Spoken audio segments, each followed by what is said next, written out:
So here's where it all started. It was a couple of months ago, during a regular weekend, when I found myself at a theater with my friends. We decided to check out this play. Nothing too extraordinary, just something to get us out of the house. As the lights dimmed and the play began, I found myself zoning out, distracted by the vast, empty spaces of the theater. I've always been one to get lost in my thoughts, and this time was no different. While the actors on stage were doing their thing, I was looking around, admiring the old architecture, the high ceilings, and the rich velvet curtains that framed the stage. But then, a thought popped into my head that I couldn't shake off. What if we turned this place into the ultimate party venue? No one else here. Just us. A swing party, but not just any swing party. A theater swing party. I know it sounds crazy, but as I sat there in the dark, I could already feel the excitement bubbling inside me. The idea of sneaking into a place this grand after hours, of using its empty seats and hidden corners as a backdrop for something totally unexpected, was too thrilling to pass up. What better way to experience a swing party than in a space like this? I glanced over at Sarah, my best friend, sitting next to me. She was busy scrolling through her phone, probably looking at something totally unrelated, but I couldn't help myself. I leaned in and whispered, "What if we had a swing party here? In the theater, when no one's around?" She looked up at me, blinking a couple of times before a grin slowly spread across her face. "In the theater? Are you serious? That's honestly kind of brilliant." That was all I needed to hear. My brain started working overtime, running through the logistics. How would we pull it off? When could we sneak in? Who would we invite? We'd have to keep it small, keep it secret, make sure we had the perfect vibe. The more I thought about it, the more perfect it seemed. We'll need the whole place to ourselves. No interruptions, I said, my mind already racing. I'll talk to a few people, get them on board. Could be epic. Sarah raised an eyebrow, clearly intrigued by the wildness of the plan. Are you sure we can even get away with it? I shot her a wicked grin. Course we can. We'll figure it out. Trust me, it'll be legendary. As the play continued, my thoughts were no longer on the performance at all. Instead, I was imagining what the night could be. The deep, mysterious theater, our own little world hidden behind those stage curtains. Felt like the kind of secret I wanted to share with just a few close friends. We didn't need a big crowd, just the right people, ready to let loose and experience something new. I spent the rest of the evening brainstorming ideas. I was practically giddy by the time the lights came up for intermission. I couldn't wait to pitch the idea to the others. As we filed out of the theater, Sarah and I shared a quick look. There was no turning back now. I knew I had a couple of friends who'd be down for something like this. People who were always up for a little adventure. I had no idea how big it would get, but that was the beauty of it. This was the first step, just a seed of an idea planted in the most unlikely place. By the time we were walking back to the car, the plan was already taking shape. I could almost hear the music, the whispers of excitement in the air. It was going to happen. A swing party in a theater. And no one would ever expect it. I spent the next couple of days obsessing over the details. I had Sarah help me sketch out a guest list. Just a handful of close friends who would understand the vibe. This wasn't going to be some wild, over-the-top thing. It would be exclusive, secret, and above all, fun. We wanted an intimate group, people who weren't just there to party, but to really experience something different. The more I thought about it, the more it felt like a personal challenge. Could we really pull this off? A party in the theater when no one else was around, where the drama wasn't happening on stage but behind the scenes, where the performance was the party itself. But there was one problem. Theater. You see, the whole idea sounded easy in my head. But now that I had to figure out the logistics, I started to realize how complicated it would be to actually get access to the space. I didn't exactly have a backstage pass or the theater manager's personal number. I'd need to be creative about how we got inside. But I wasn't worried. After all, Sarah and I had a habit of making things happen. So we're still doing this, right? Sarah asked me a couple of days later, just to make sure we were both still on the same page. Absolutely, I said, trying to sound more confident than I felt. I was nervous. This was bigger than any party I'd thrown before, but I was also excited. We just need to figure out when. Maybe the night after the final show of the week. We can sneak in after everyone leaves. Sounds perfect, Sarah agreed, a glint of mischief in her eyes. But you do know we're not just doing this for fun, right? This is about creating a memory. It's going to be unforgettable. And that's when it really hit me. Unforgettable. Not just in the fun, chaotic sense, but in the way that this night could shift everything. It wasn't going to be like any of the other parties I had thrown before. This would be different. This was a chance to break free of everything routine and do something daring, something wild. As the days passed, I couldn't help but bounce between feelings of nervous excitement and full-on anxiety. What if we got caught? What if the whole thing fell apart before it even began? Every time I imagined us sneaking in, I also imagined someone showing up, someone from the staff, the theater security, and asking us what on earth we were doing there. But the more I thought about it, the more I knew I couldn't let that stop me. This wasn't just an idea. It was a mission now. We were going to make it happen. I started gathering a few props, nothing too flashy, but things that would make the theater feel alive. A string of fairy lights, a portable sound system to keep the mood right, and a few other little touches to make it feel like the wildest secret event anyone had ever attended. I think we've got everything we need, Sarah said as we pulled together the final touches.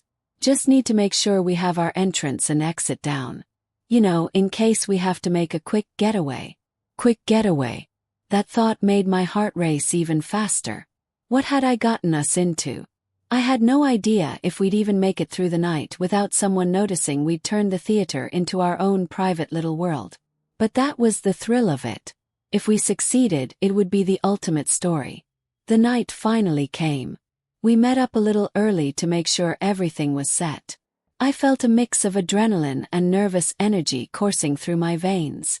I kept thinking, this is either going to be amazing or a disaster. We sneaked in, making our way through the backstage halls like we belonged there. No one was around. The place was eerily quiet, just the way I wanted it. The lights flickered in the empty halls, casting long shadows. It felt like we were trespassing in some sort of secret world, like no one else knew what we were about to do. We were breaking all the rules, and that made it all the more exciting. We're really doing this, huh? Sarah whispered, her voice barely audible as we set up in the main theater space. I nodded, heart pounding in my chest. No turning back now. As the guests started to arrive, the excitement mounted. I could hear the quiet hum of conversations, the shuffle of footsteps, and the soft clinking of glasses. Everyone was intrigued, unsure of what this night would hold but ready for anything. For a while I stood in the shadows, watching the magic unfold. The theater was transformed. Familiar faces, new faces, everyone brought together by the thrill of doing something unexpected. The energy was palpable, alive with possibility. But as the night went on, I started to feel like something was brewing. The atmosphere had shifted, and not in a way I expected. Felt heavier now, more intense. And just when I thought things couldn't get any stranger, I realized something. We were not the only ones who'd planned for something wild. The night was off to an incredible start.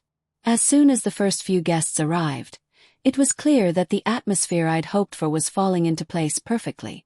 People were laughing, chatting, and most importantly, feeling completely at ease in the space.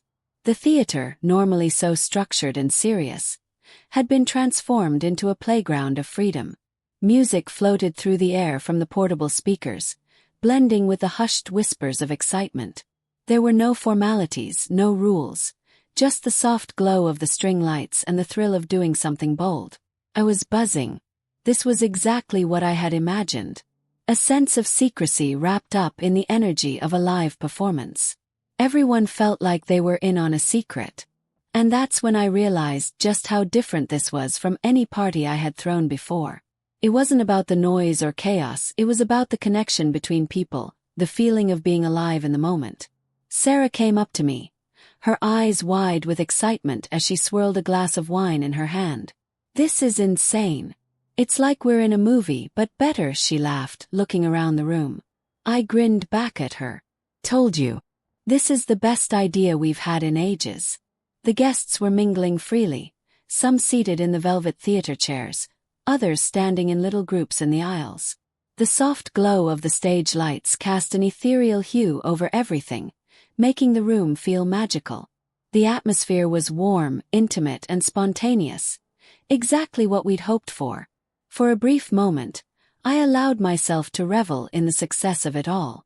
But then, the door creaked. It was faint at first, just a little noise. I didn't think much of it, assuming someone had opened it to get some fresh air. But then the door opened wider, and my heart dropped into my stomach. Standing there, framed in the doorway, was the last person I ever expected to see. The theater administrator. His face was a mask of disbelief, and behind him, I could see the faint silhouette of another figure. A security guard, perhaps? I froze, my mind spinning. Had we been caught? How had he found out? We were supposed to be undetected, hidden in plain sight. But here he was, staring at the scene in front of him. His expression quickly shifting from surprise to frustration. "What is this?" he demanded, his voice cutting through the room like a knife. "What the hell is going on here?" The guests, sensing the tension, slowly stopped their conversations and turned to look at the administrator. The energy that had been so carefree just moments before started to shift. People looked around, unsure of what to do, while I could feel my throat tightening with panic. Sarah quickly stepped forward, trying to smooth things over. We're just having a small gathering," she explained, trying to sound casual. "Nothing too serious, just a get-together." The administrator raised an eyebrow, his gaze narrowing as he scanned the room. "A gathering? This isn't just a get-together. You've turned my theater into a circus." His voice was low, but it had an edge, like a man trying to hold back his fury. I stepped up, my heart pounding. "Look, we didn't mean any harm. We just wanted to have a bit of fun. It's all harmless." He wasn't having any of it. "Harmless," he echoed, taking a few steps into the room. "You've completely disrespected this place, and you've put everyone here in danger. Do you have any idea what you're doing?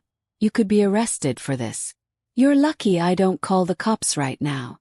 I could feel the heat of embarrassment creeping up my neck.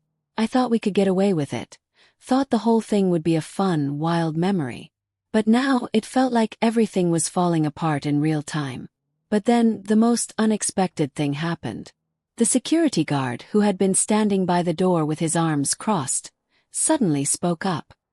"He's right," he said coldly, his voice stern. "This isn't allowed. You're all trespassing." The administrator's gaze swung back to him, and for a brief moment they shared a look. That look was all it took.